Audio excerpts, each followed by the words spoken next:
Cher public de Tunisie numérique, nous avons le plaisir aujourd'hui de nous entretenir en direct avec M. Habib Dabbabi, secrétaire d'État auprès du ministre de l'Industrie et des PME, chargé des PME. Monsieur Habib, bonjour. Bonjour. Merci d'avoir accepté l'invitation de Tunisie numérique et de bien vouloir passer sur TN Live. Bonjour ومرحبا بك ومرحبا بمشاهدي تونيزي نيميريك.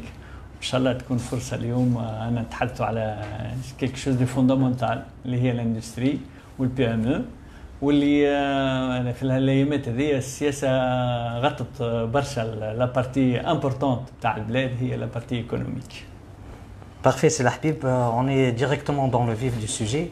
Donc, avant d'entamer cette interview qui sera axée beaucoup plus sur le département que vous gérez et surtout donc un secteur très particulier qui est celui des petites et moyennes entreprises. Madame Nassil Habib, compte tenu du fait qu'on sait que vous êtes secrétaire d'État auprès du ministre de l'Industrie et des PME, chargé des PME, vous étiez donc il y a 9 mois en arrière, donc avant votre nomination au ministère de l'Industrie, donc secrétaire d'État chargé de l'économie numérique auprès du ministre. Mais à part ces quelques informations, on n'a pas plus de détails sur votre profil. Madame Nassil Habib, si vous pouvez nous présenter donc un peu plus votre profil, s'il vous plaît. في الحقيقة, merci beaucoup encore une fois pour cette occasion de me présenter. Si je dois résumer ma carrière qui a commencé depuis 21 ans ou 22 ans maintenant, je suis Habib Dabbabi, né dans une ville du sud, les Zarzis. J'ai fait mes études primaires et premier cycle secondaire في زرزيس. من بعد قريت la partie secondaire, la deuxième partie secondaire في جربة. Avant une semaine de mon bac, j'ai été renvoyé de tous les lycées de la Tunisie pour cause d'activité politique et syndicale à l'époque. J'étais obligé donc de partir à Paris et passer mon bac au lycée Rodin au 13e. J'ai eu mon bac, j'ai intégré l'université à Paris, puis je fais un master spécialisé, à l'époque on appelait ça DESS en télécom. À la sortie de mon master, j'ai intégré Bouygues Télécom, qui était à l'époque en création, le troisième opérateur français. Après Bouygues Télécom, je suis passé chez Ericsson, avec qui j'ai passé une grande partie de ma carrière, en France, en Finlande, en Suède, en Algérie, en Arabie Saoudite.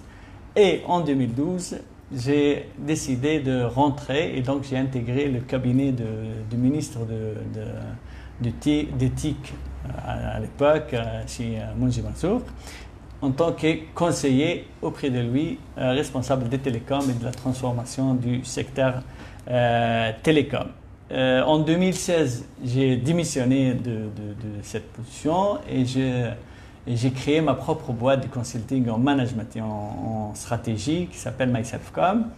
En 2016, janvier 2016, Ericsson m'a rappelé encore pour réintégrer Ericsson, mais cette fois-ci sur la région Méditerranée, en tant que consultant responsable de ce qu'on appelle la transformation en énergie, donc le smart grid en quelque sorte. J'étais plus ou moins installé à Paris ou à Tunis et je faisais la navette sur le pays de la région Méditerranée.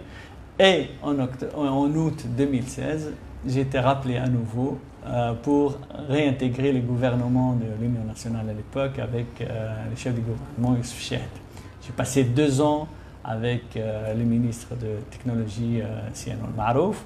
Au bout de 2 ans, on m'a demandé d'intégrer le ministère de l'Industrie pour travailler sur le PME. Et voilà, aujourd'hui, je suis le secrétaire d'État chargé des PME dans le même gouvernement de l'Union nationale. Parfait. Alors, en gros, en 2 minutes, peut-être le résumé des 22 ans de ma carrière ou peut-être de ma vie, puisque j'ai même parlé de l'école primaire et l'école secondaire. Donc, voilà, donc je suis pire produit de l'ascenseur social. Je viens d'une famille très modeste du Sud. J'ai passé 7 ans d'internat dans les lycées tunisiens et donc je suis un peu pur produit de l'ascenseur social tunisien. Parfait, c'est Habib. Donc, c'est Habib, 9 mois après votre nomination au ministère de l'Industrie, Quelle est votre appréciation globale de la situation des PME tunisiennes? Je pense que la situation, même si on n'est pas spécialiste, on peut le voir. C'est-à-dire, on peut constater, je peux prétendre aujourd'hui, je peux prétendre que j'ai le diagnostic qu'il faut. Aujourd'hui, les tissus de PME industriels qui représentent 95% des tissus industriels tunisiens passent par des difficultés. Ils passaient, en tout cas en 2018, quand j'ai pris la fonction, ils passaient encore par des difficultés majeures. Ces difficultés se résument en 3 thèmes, si on veut le résumer. Ce sont des difficultés financières dues à la crise qui vient d'être, on va dire, que l'Europe a subi et qui a jailli sur nous. La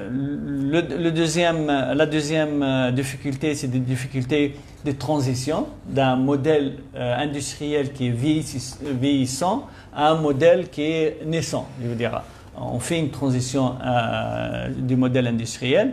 Et la troisième difficulté, c'est une difficulté d'écosystème, c'est-à-dire dans les régions, à Tunis et dans les villes tunisiennes, le tissu des supports des PME est diffus, c'est-à-dire on a l'API, l'APIA, le BFPME, la BTS, tous les pépinières, les centres d'affaires, tout ça c'est un peu confus et que le chargé ou l'industriel, il a du mal à comprendre là où il va pour pouvoir être supporté par le pouvoir public. Donc ce sont 3 difficultés majeures.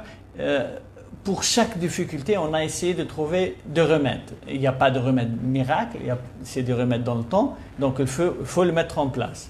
Notamment pour les problèmes financiers, on a mis en place le fameux phare, le fonds d'assistance et réorganisation des entreprises qui va relancer un peu les entreprises en difficulté. Pour tout ce qui est financement et changement de modèle, donc on est en train de travailler sur le crowdfunding. Sur tout ce qui est réorganisation de l'écosystème, on a essayé d'être le plus près des PME dans les régions et donc on a créé ce qu'on appelait le CAR, c'est le comité d'assistance régionale, et on est en train de créer le CAN, qui est le comité d'assistance nationale qui résout le problème des entreprises en direct avec eux. C'est-à-dire s'il y a un problème qu'on ne peut pas résoudre dans la région, ce CAR-là, il est en quelque sorte, rassemble tous les acteurs dans les régions et s'il y a un dossier, il passe devant tout le monde sur la même table et on résout le problème sur place. Et donc tout ça pour changer un peu l'écosystème et résoudre un peu le problème. Si on peut le résumer, c'est un problème de relation entre l'entrepreneur et l'administration. Donc on est en train de mettre en place des mécanismes dont on aura l'occasion sûrement d'en parler. Donc c'est une situation difficile, on est dans une situation de transition, mais des solutions existent, des solutions sont mises en place. Et on commence à voir des résultats là-dessus. Parfait. Quand on parle de la santé des PME, il y a un baromètre Merkies qui a été lancé en 2017. Ça fait donc 2 ans après. Quels sont les principaux indicateurs clés de la santé des PME en Tunisie? En fin de compte, quelles sont les difficultés? Elles sont financières, des difficultés de marché et des difficultés d'organisation. Donc il faut mesurer ces difficultés-là. Donc si on mesure sur le plan opérationnel, on trouve après 2 ans, justement un des outils, c'était d'instaurer ces baromètres-là pour mesurer la santé des entreprises. Donc il y a un indicateur qui est le chiffre d'affaires. Et si on voit l'indicateur qu'on vient de publier il y a une semaine, il montre que 78% des entreprises ont réalisé le même chiffre d'affaires ou ils ont augmenté des chiffres d'affaires. Donc, on est dans la bonne direction. Ça ne veut pas dire que les entreprises commencent à engorger et gagner beaucoup, mais on commence à amorcer la pente de la solution. Le deuxième baromètre, c'est la distribution de marché. C'est-à-dire on a une industrie qui est concentrée en quelque sorte en grande partie sur le marché européen. Donc, on a essayé pendant ces 3 ans-là de distribuer un peu et découvrir un peu d'autres marchés. Si on voit aujourd'hui la situation, on trouve que le marché européen représente 33%, le marché américain il représente à peu près 6%, le marché africain il est passé de l'année dernière à cette année, il a gagné 3 points. On est passé de 9% à 12%. Le marché asiatique, il commence à montrer le bout de nez. Donc, on est à 6% de chiffre d'affaires réalisé par nos entreprises. Ça, pour l'export. Le marché arabe, il représente à peu près 11%. Et bien sûr, il reste l'autre gros morceau avec le marché européen, qui est le marché local, qui représente à peu près 32% de chiffre d'affaires. Le troisième indicateur, c'est l'emploi. Et là encore, on a remarqué qu'il y a 7 entreprises sur 10 ont déclaré avoir embauché de nouveaux employés ou de nouveaux employés dans les entreprises. Malheureusement, il y a un bémol dans tout ça, c'est que 30% seulement affirment avoir recruté des cadres ingénieurs ou techniciens. Ça veut dire que notre marché a besoin d'investir dans la valeur ajoutée. Plus on a des valeurs ajoutées, plus on a besoin des gens diplômés, plus on a besoin des ingénieurs. Et donc cet indicateur est très significatif pour nous. Non seulement qu'on a un bloc de chômeurs qui est des gens diplômés, mais aussi c'est un indicateur pour nous montrer est-ce qu'on est en train de faire de l'industrie à valeur ajoutée ou non. Et là, on remarque qu'on a encore des chemins à faire. Si on a seulement 30% qui ont intégré des ingénieurs et de techniciens, ça veut dire qu'il faut arriver à un niveau où on est à 50-50 pour pouvoir absorber les chômeurs diplômés. Voilà en gros les 3 indicateurs qui sont des indicateurs, on va dire, opérationnels de l'entreprise. Il y a un autre indicateur qui est aussi reste quand même négatif qu'on le traîne, c'est un indicateur d'environnement, puisque 84% des entreprises jugent que la corruption a augmenté. Et donc, je pense que là-dessus, on a besoin de travailler plus. C'est la nécessité de la part de l'État et l'administration, beaucoup plus de transparence et peut-être beaucoup plus et sûrement beaucoup plus de numérisation pour pouvoir limiter le contact et pour pouvoir gérer et pour pouvoir laisser le temps, premièrement, à l'entrepreneur qu'il fait un focus sur son travail et surtout qu'il y a un minimum de contact entre l'administration, la politique et les entreprises. Voilà en gros les 4 indicateurs qui, si on résume ça, il y a un indicateur qui s'appelle ICA, c'est-à-dire indicateur indicateur de chiffre d'affaires entre 2019 et 2018. En 2018, c'était à 0,42, donc inférieur à 0,5. En 2019, il est à 0,53, il est supérieur à 0,5 et ça donne une bonne indication. Nous sommes sur le bon chemin, on est en train de prendre les bonnes mesures et les bonnes décisions, mais ça reste beaucoup d'efforts à faire en commun et je pense que la politique est une politique participative entre le privé et l'État et ça on va le voir après dans d'autres secteurs comme le textile et autres. Parfait. Tout à l'heure, vous avez parlé de crise économique et donc il va sans nul doute donc de dire que cette crise économique est une crise mondiale qui a étouffé pas mal d'industries, notamment l'industrie du textile tunisien, qui était et qui restera, on l'espère, le fleuron de l'économie tunisienne. Donc, on aimerait bien savoir quels sont les programmes actuels pour développer et redynamiser ce secteur stratégique pour la Tunisie. D'abord, il faut savoir que le secteur du textile représente 36% des emplois industriels aujourd'hui. Il représente aussi 2000 entreprises en exercice sur le tissu industriel tunisien, auprès de 2000. Suite à ce constat de crise, il y a eu une étude qui a été réalisée en 2015 et à partir de laquelle on a fait des conclusions. Premièrement, la première conclusion, c'est un faible niveau d'intégration des filiales. C'est-à-dire, on est à 10%, maximum 20% de taux d'intégration. Ça, c'est la première constatation. La deuxième, il y a perte de compétitivité par rapport à la concurrence. C'est-à-dire, on avait un niveau de compétitivité dans les marchés cibles, qui sont globalement aujourd'hui pour le textile, c'est l'Europe. On a perdu de place par rapport à d'autres concurrents, donc on a perdu de compétitivité. La deuxième chose, c'est l'intégration limitée des gammes de base, c'est-à-dire que on est en train de, en quelque sorte, c'est la logique de la loi 72, c'est-à-dire il y a une commande, on le fait, on l'envoie, et donc on ne rajoute pas de la valeur ajoutée. Ça, c'est le constat.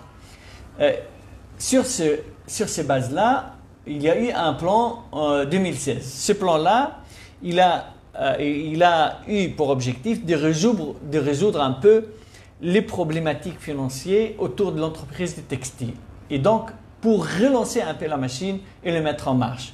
Ce plan-là, quand on a regardé fin 2018, il a eu en quelque sorte de résultats positifs. Notamment, il a eu augmentation de l'exportation pour atteindre 2,4 milliards d'euros, donc à peu près 7 milliards de dinars. Le textile a repris sa 5e place sur le marché européen et surtout, il a relancé le recrutement. On a même eu un problème de pénurie de spécialistes dans le textile à fin 2018-2019. Donc, il y a eu la relance. Seulement pour garder ce rythme de relance et pour garder la machine toujours en marche, il y a eu un autre plan de relance après celui de 2016-2019, c'est le plan 2019-2023. C'est quoi l'objectif de 2019-2023? Premièrement, c'est un plan, on va dire, entre le secteur privé et l'État. Donc c'est un pacte opérationnel géré par l'État et le privé, et donc les associations représentatives du secteur. Le premier objectif, c'est créer 50 000 emplois à l'horizon de 2023, donc à l'horizon de 2023.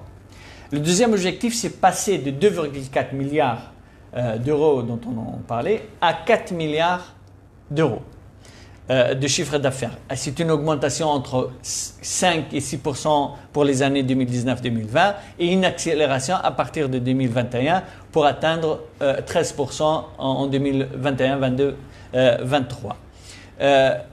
C'est classé parmi les 5 premiers fournisseurs de l'Union européenne avec près de 4% de part de marché. Et donc, contre 2,5 actuellement. Donc, c'est ça un autre objectif. Le quatrième objectif, c'est améliorer le taux de couverture des secteurs et le ramener de 126% à 146%. Pourquoi ce taux de couverture? C'est pour un peu gagner dans la balance commerciale. Et donc ça, c'est très important que secteur qui est très important comme le textile participe à cet équilibre de commerce extérieur. Voilà donc le nouveau plan qui est en quelque sorte gouverné par une assemblée public-privé et présidée par le ministre de l'Industrie, et donc qui se réunit et améliore à chaque fois s'il y a quelque chose à améliorer. Voilà en gros où on était en textile, où on est aujourd'hui, où on veut être en 2023. OK. Donc, en parlant de l'écosystème des petites et moyennes entreprises, donc, on remarque que ce système est assez hétérogène.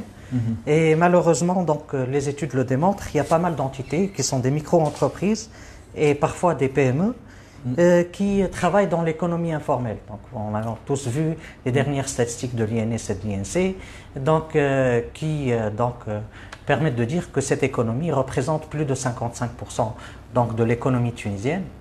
Comment percevez-vous ces entités-là qui travaillent dans l'économie informelle? Est-ce qu'il y a eu un travail qui a été fait auprès de ces PME-là qui représentent une menace pour les PME qui ont intégré les circuits formels? Oui, le problème de l'économie informelle, ce n'est pas un problème pour l'industrie seulement. C'est un problème économique du pays.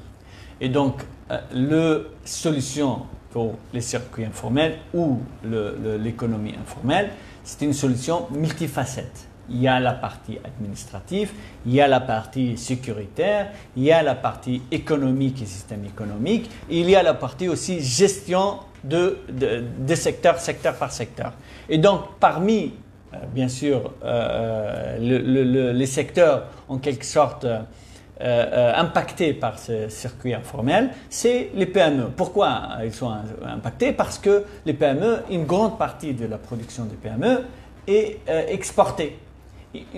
Comme on a dit, 32%, le marché local représente 32% du chiffre d'affaires des PME. Donc, si le circuit, si les PME ne travaillent pas dans les circuits formels, on va se retrouver que ces marchés-là, il va se réduire et les PME qui sont dans les circuits formels, ils vont mourir. Et donc, c'est pour ça que la solution de l'économie parallèle, c'est pas une question industrielle intrinsèquement, mais c'est un problème économique dont le gouvernement a pris en quelque sorte beaucoup d'initiatives là-dessus, notamment la digitalisation, notamment l'augmentation de contrôle, notamment le contrôle douanier, beaucoup d'actions qui sont du niveau gouvernemental et pas nécessairement du niveau ministériel. Et on est en train d'améliorer les chiffres sur ce secteur-là.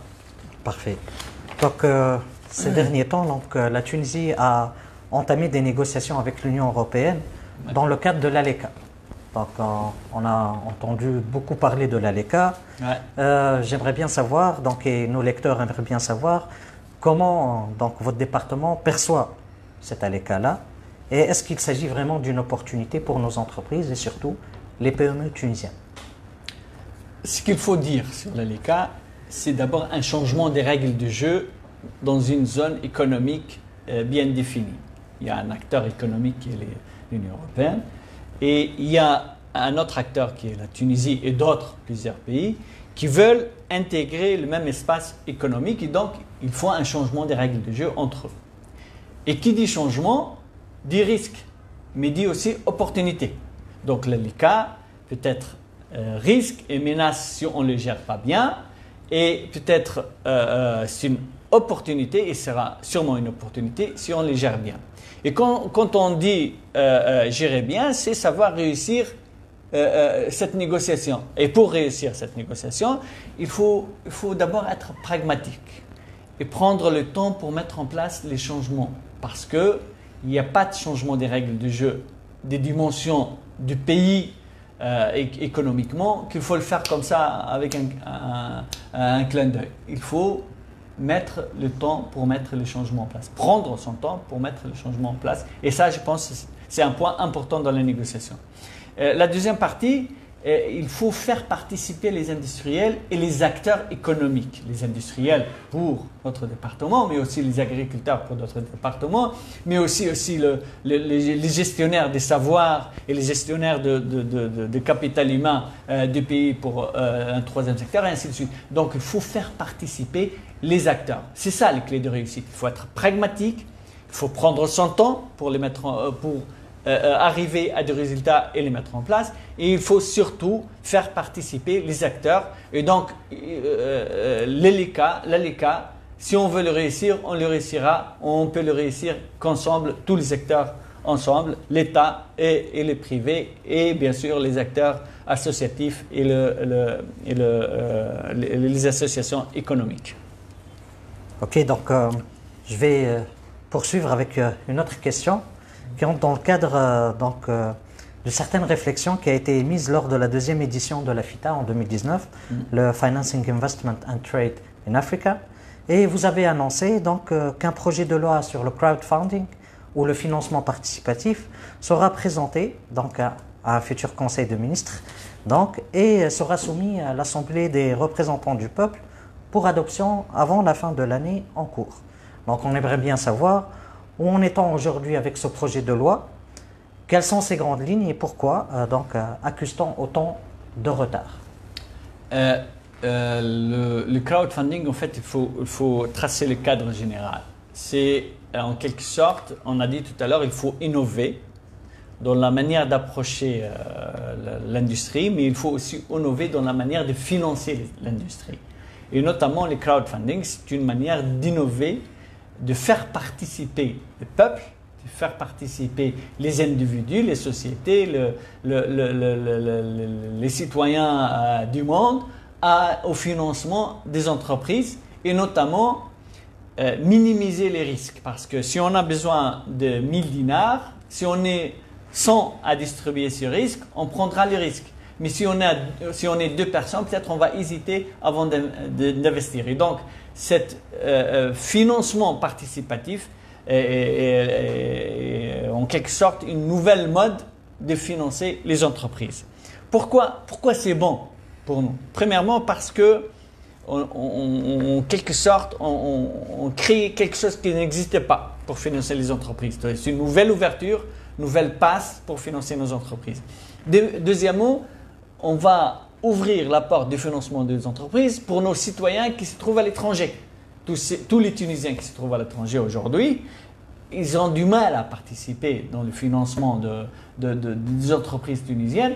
Donc, on va créer en quelque sorte une opportunité pour ces Tunisiens à l'étranger pour financer l'économie tunisienne et pour participer à l'économie tunisienne.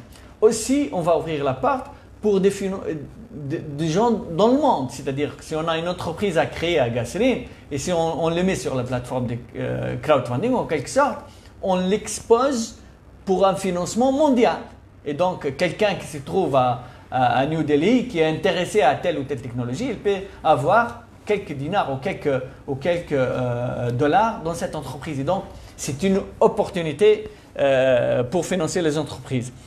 Autre chose aussi, on va donner une opportunité aux collectivités locales de financer leurs projets. C'est-à-dire qu'il y a des projets locaux dans une zone, dans une ville, et que la collectivité locale n'a pas le budget qu'il faut, donc elle peut le mettre sur le crowdfunding, sur la plateforme, et donc le faire financer par les citoyens eux-mêmes. Et vous savez, quand on a en quelque sorte, on a investi 1 dinar dans une entreprise, quand on va sur le marché pour acheter le produit, on va chercher le produit de cette entreprise-là pour l'acheter. Donc, en quelque sorte, les gens ils vont adopter le projet eux-mêmes, et donc c'est une opportunité pour financer cette délocalisation de pouvoir qui va être dans les régions.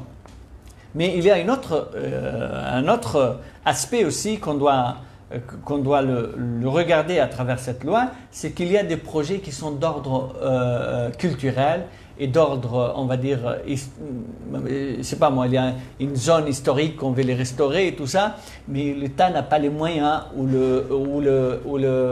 les collectivités locales n'ont pas les moyens, donc elle ouvre la participation des citoyens pour pouvoir financer ces genres de projets en quelque sorte créatifs et culturels. Et donc, le crowdfunding, c'est une opportunité ou c'est une créativité pour créer de la richesse dans le pays. Maintenant, où on est? Exactement. Aujourd'hui, les textes dans sa version initiale et on ne va pas dire dans mon bureau, il est dans mon PC. Le texte d'application, pourquoi on a fait un retard? Parce qu'on a préparé un texte. Quand je suis arrivé, il était on va dire au CASP. Il était chez le chef du gouvernement. Ils ont fait des remarques sur le texte. Il est revenu. Quand je suis revenu, j'ai demandé au groupe de travail de préparer aussi les textes d'application. Parce qu'on ne peut plus présenter un texte de loi sans avoir les textes d'application avec. Maintenant, la semaine dernière, d'ailleurs, on a une réunion demain, ils ont fini le texte initial. Ils ont corrigé ce qu'il faut corriger. Ils ont préparé les textes d'application et maintenant, on va commencer à travailler, à les faire passer dans le pipe. On a quelques consultations à faire avec les secteurs privés, avec quelques institutionnels, avec quelques professionnels du métier pour un peu affiner encore plus le texte et on va le lancer dans l'objectif de le présenter, toujours avec l'espoir de le présenter avant la fin de l'année au Parlement, soit le Parlement celui-là qui reste jusqu'à décembre, sinon le Parlement qui vient après les élections d'octobre. Ok, parfait. Donc tout à l'heure, vous avez évoqué les problèmes et la crise que vivent donc les PME et vous avez parlé d'une ligne de financement donc, qui est d'à peu près 400 millions d'euros de dinars et qui a été ouverte donc, au profit des PME qui sont en difficulté. Est-ce que cette ligne de financement ou ce fonds-là donc, est toujours à la disposition des entreprises tunisiennes? Et quelles sont les démarches ou que doivent faire les PME pour en profiter? Tout à l'heure, je disais qu'il y a trois problématiques. Un problème d'environnement, donc l'écosystème. Là, on a créé le CAR, le CAN, on fait des visites régionales, on change l'écosystème de l'entreprise dans les régions et sur le plan national. Il y a un problème d'organisation des entreprises et là, il faut un peu faire évoluer nos entreprises, dépasser des entreprises un peu familiales avec ce qu'on appelle les problématiques génétiques de l'entreprise tunisienne. Elle est familiale, elle est sous-capitalisée, donc passer d'une entreprise familiale à des entreprises professionnelles. Il y a un troisième problème qui est le financement.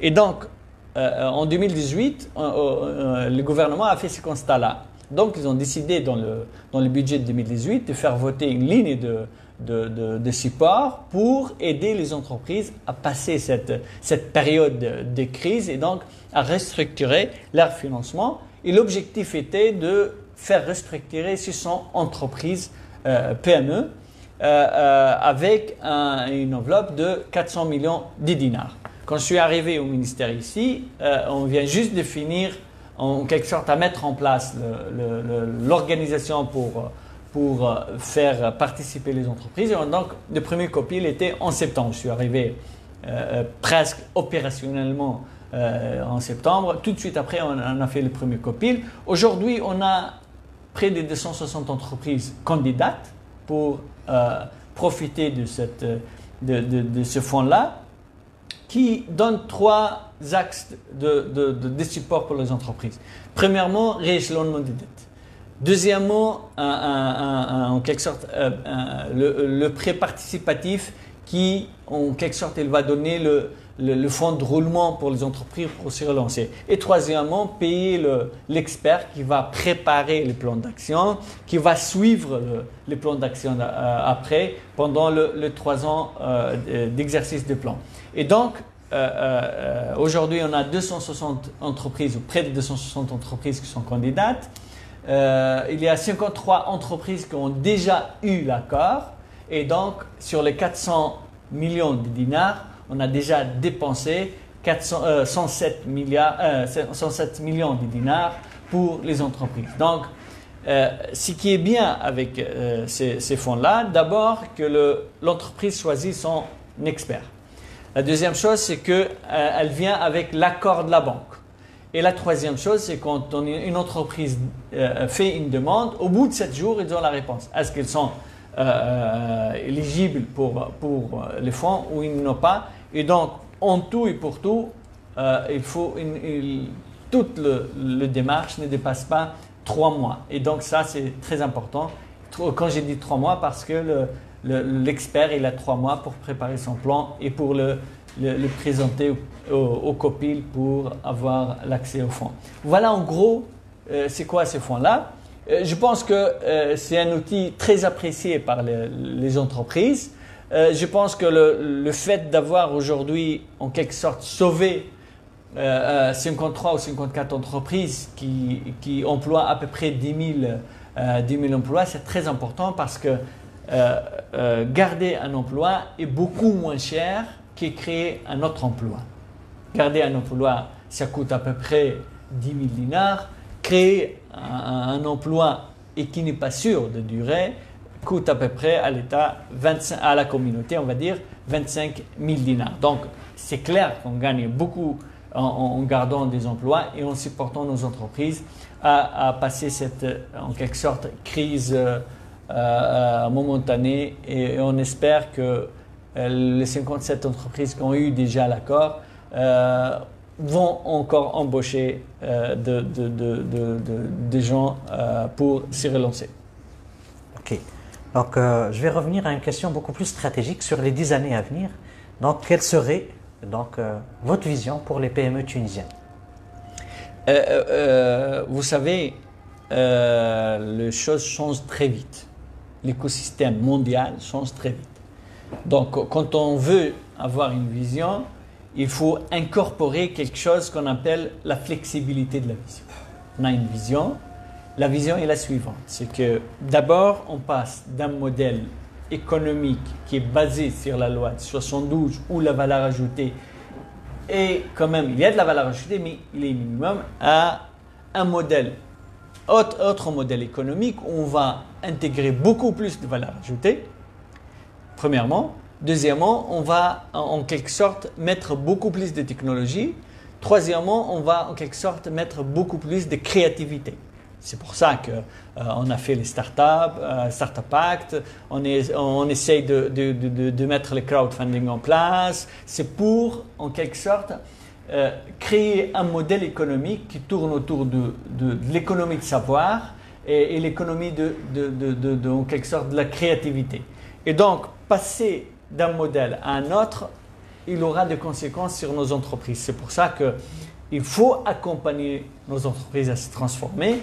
Et notre stratégie est d'abord, à court terme, accompagner ces entreprises de se transformer et les encourager et le financer en quelque sorte pour monter en valeur ajoutée et pour mettre au cœur de notre nouveau modèle économique ou industriel la valeur ajoutée et la montée en valeur ajoutée. Voilà où on va. Aujourd'hui, on a une stratégie qui est en train d'être préparée dans le ministère. Nous espérons que d'ici mars, on aura fini avec cette stratégie. Mais en gros, va être comment injecter un maximum de valeur ajoutée, comment mettre l'industrie au cœur du tissu économique et comment, en quelque sorte, transformer notre entreprise qui est aujourd'hui une entreprise en quelque sorte familiale à une entreprise professionnelle et comment faire passer un maximum d'entreprises qui sont de moyennes entreprises à des grandes entreprises. Et quand on dit grandes entreprises, donc un marché plus grand, plus de technologies, plus de valeur ajoutée, plus d'emplois et surtout plus de rendement économique pour les pays. Voilà la stratégie de transformation des tissus industriels qu'on espère le mettre en place d'ici dans les années qui viennent. Ok. Sila Habib, donc l'économie tunisienne, surtout après la révolution, donc, a subi l'influence d'une instabilité politique qui a fait de sorte que la crise s'est amplifiée de plus en plus. Comment, d'après vous, la politique peut résoudre les problèmes économiques de la Tunisie? D'abord, il n'y a pas quelque chose qui s'appelle politique intrinsèquement. Parce que quand on dit instabilité politique, si on veut dire instabilité institutionnelle, le cas n'est pas vrai en Tunisie, puisqu'on a un gouvernement qui est depuis 2016 ici. Ça fait 3 ans qu'elle est là. Donc, quand on dit instabilité, c'est instabilité d'écosystème, c'est-à-dire les systèmes de financement, les systèmes d'encadrement d'entreprise, le marché qui n'est pas stable, le système de production qui n'est pas stable. Quand on a c'est-à-dire une grande partie de l'industrie tunisienne avant, elle exportait à la Libye. Aujourd'hui, ce marché-là, il est presque à l'arrêt. Une grande partie de notre industrie, elle produit en quelque sorte au bout de chaîne. Donc, tout changement dans l'électricité, tout changement dans le carburant, tout ça influence l'industrie. Donc, c'est plutôt une instabilité d'écosystème. Donc, la politique, en quelque sorte, il agit sur l'écosystème, il agit sur la partie financière, comment faciliter le financement, il agit sur la partie diplomatique et économique extérieure, comment faciliter les marchés, il agit sur l'infrastructure, comment avoir des lignes de transport vers des marchés potentiels et des marchés importants pour nous. Donc la politique, il est au cœur de l'économie, donc il n'y a pas d'économie intrinsèquement sans une politique claire. Maintenant, si on parle de la politique, c'est-à-dire la gestion des partis et les relations de partis, ce n'est que la partie de l'iceberg qui est visible. Parce qu'en dessous, il y a, relié à ça, il y a comment le politique agit sur les financiers et comment les financiers financent l'économie et comment l'économie rend ça à l'État et donc enrichit en quelque sorte les solutions politiques. Donc, la politique agit sur l'institution, agit sur le cadre juridique. C'est-à-dire, si on a le cadre juridique, c'est pour ça, quand on a fait la loi de financement ou la loi d'investissement en 2014, 2015, 2016, en 2018, on a révisé en quelque sorte pour savoir ce qui va et ce qui ne va pas. On a trouvé en quelque sorte qu'il y a des blocages dans 20 ou 25 lois. Donc on a fait une loi transversale qui résout les blocages dans ça. Et ça, c'est de l'innovation politique en quelque sorte. Mais il a résolu des problèmes économiques. C'est-à-dire quand on veut créer une entreprise et que la transformation en quelque sorte on les transforme. Si on met 3 ans, maintenant avec la loi on met 3 mois, on a en quelque sorte résolu beaucoup de problèmes opérationnels c'est une décision politique, mais en fait une implication économique directe. C'est pour ça que la politique agit sur le cadre juridique qui facilite en quelque sorte l'action économique. Voilà comment la politique agit sur l'économie. Parfait, Salah Habib. Donc, on va revenir un peu sur vous. Et Salah Habib, donc, on a entendu pas mal de rumeurs qui courent et comme quoi vous allez vous présenter votre candidature aux élections législatives sur la liste de Paris. C'est ce qu'on a entendu dire. Donc, qu'en est-il réellement? Et si c'est le cas, donc, quelle serait la valeur ajoutée de votre candidature pour la communauté des Tunisiens, surtout à l'étranger? Donc, je pense que là-dessus, il faut puisque ce n'est plus de rumeurs, puisque aujourd'hui, ils sont en train de déposer ma candidature sur la liste de Paris avec Nahda, et que c'est transformé en une réalité et pas de rumeurs. Ça, c'est la première chose. La deuxième chose, je pense que dans le cursus dont j'ai parlé tout à l'heure, vous avez vu que j'ai même eu mon bac à Paris. Donc, j'ai vécu à Paris pendant un très long moment, en tant que lycéen, en tant qu'étudiant, en tant qu'ingénieur, en tant que responsable dans des grands groupes internationaux. Et donc, je connais l'écosystème de la communauté tunisienne à l'étranger, et notamment à Paris, qui représente aujourd'hui entre 12 à 14% de la population tunisienne.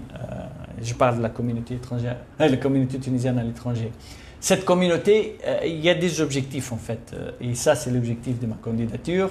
D'abord, intégrer cette communauté dans l'écosystème économique tunisien. Il faut que les Tunisiens à l'étranger qui représentent près de 15% ou 14% du peuple tunisien soient partie prenante dans l'essor ou en quelque sorte dans la transformation économique tunisienne. Ça, c'est le premier objectif. Le deuxième objectif, c'est faciliter cette intégration pour cette communauté, ici et à l'étranger. Ici, c'est de créer des paths spécifiques pour que les citoyens tunisiens, quand ils rentrent en Tunisie, ils veulent investir, donc on lui facilite la tâche par la création de fonds spécifiques, par la participation dans les entreprises publiques, par faciliter le transfert de fonds entre la Tunisie et leur pays d'origine et leur pays de travail. Donc tout ça, c'est en quelque sorte faciliter l'intégration ici. La deuxième partie, c'est faciliter sa relation avec l'administration. C'est-à-dire aujourd'hui, il y a des problèmes opérationnels que les citoyens tunisiens subissent à l'étranger, notamment sa relation avec les consulats, sa relation avec les banques tunisiennes, comment créer des filiales tunisiennes qui facilitent ces transferts. Aujourd'hui, on reçoit à peu près de 2 milliards de dollars de la communauté tunisienne vers la Tunisie. Il faut que ces 2 milliards-là, premièrement, on les double, on les triple, mais on ne peut pas les doubler ou les tripler si on ne facilite pas l'accès. Si ces Tunisiens-là, ils ne peuvent pas mettre leur argent en Tunisie et le prendre quand ils veulent. Donc tout ça, fait que l'objectif initial, ou on va dire principal, est comment intégrer la communauté tunisienne dans l'essor économique du pays. Ça, c'est la première chose. Et comment faciliter la relation avec l'administration à travers la digitalisation, à travers la décentralisation des décisions, à travers la décentralisation de relations avec l'administration et surtout aussi faciliter leur accueil en Tunisie. Voilà en gros c'est quoi l'axe sur lequel je travaillerai et on travaillera ensemble avec la liste sur laquelle je suis candidat. Et je pense que être candidat aujourd'hui sur une liste, c'est en quelque sorte faire de la politique. Aujourd'hui, quand on est membre du gouvernement, on fait de la politique gouvernementale. Mais quand on est parlementaire, on fait de la politique en quelque sorte beaucoup profondément que être un membre du gouvernement. Parce qu'on peut être un membre du gouvernement tout en étant technocrate. Mais on ne peut pas être député tout en étant seulement technocrate. On peut être technocrate, il faut avoir une couche politique assez solide pour pouvoir proposer des changements profonds sur cette transformation, soit politique ou économique. Et je pense que les 5 prochaines années, ce sont des années économiques essentiellement, et que ceux qui ont des propositions économiques, qui ont de l'expérience et qui ont une vision économique, c'est eux qui vont réussir à en quelque sorte faire changer les choses. Moi, je viens du monde de l'entreprise. J'ai roulé ma bosse maintenant pendant, on va dire, 5 ou 6 ans dans le rouage de l'exercice de la politique publique. Je pense qu'aujourd'hui, si je suis dans le Parlement, j'apporterai de la valeur non seulement pour la communauté tunisienne à l'étranger, mais aussi au Parlement, mais j'espère aussi au pays. Parfait. Donc, M. Habib Dabibi, merci de nous avoir accordé cette interview. Merci à vous et bon courage.